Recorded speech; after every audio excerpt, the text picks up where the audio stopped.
Hello guys! Magluluto tayo ngayon ng noodles. Itong noodles na to, bigay to sa akin ng katrabaho ko na counterpart ko sa China. So, sabi niya, try ko daw to dahil mahilig nga ako sa maanghang. Maanghang daw tong noodles na to. So, may number siya. So, ito may number 1. Ito yung noodles. Tapos iba-iba namang pack, pero number 2. So ito yung sequence yata ng paglalagay. Pangalawang isa ilalagay. So mukhang ito yung mga ricados seasoning. Yan, number 2. Another number 2. May nakasulat naman siya, pero syempre hindi ko naintindihan. In-check eh. Tapos eto pa. Yan.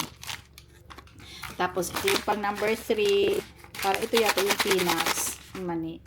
Tapos, number 4.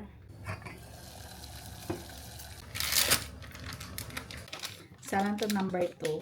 Ito siya. Ito ibang mga ano.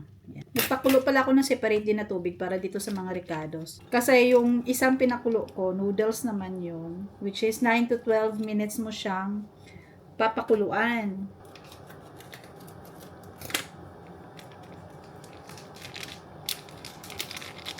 Number 2.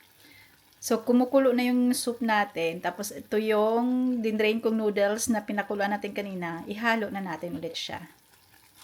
Yan. O, diba? Ayan na siya, guys. Parang ramdam na ramdam kong maanghang talaga. Dinamihan ko siya ng tubig. Actually, dapat mga 400 lang siya na ml. Dinamihan ko siya kasi sobrang anghang kasi nito. Kita naman ninyo, 'di ba? Sa kulay pala ng sabaw, namumula talaga. Ayan na siya, guys. At ready na pong kainin. Tara, kain tayo.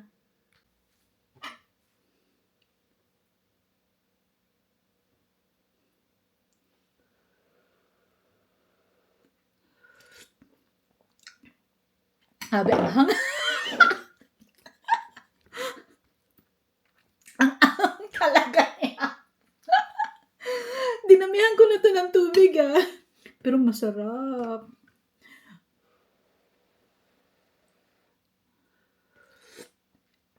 Sarap.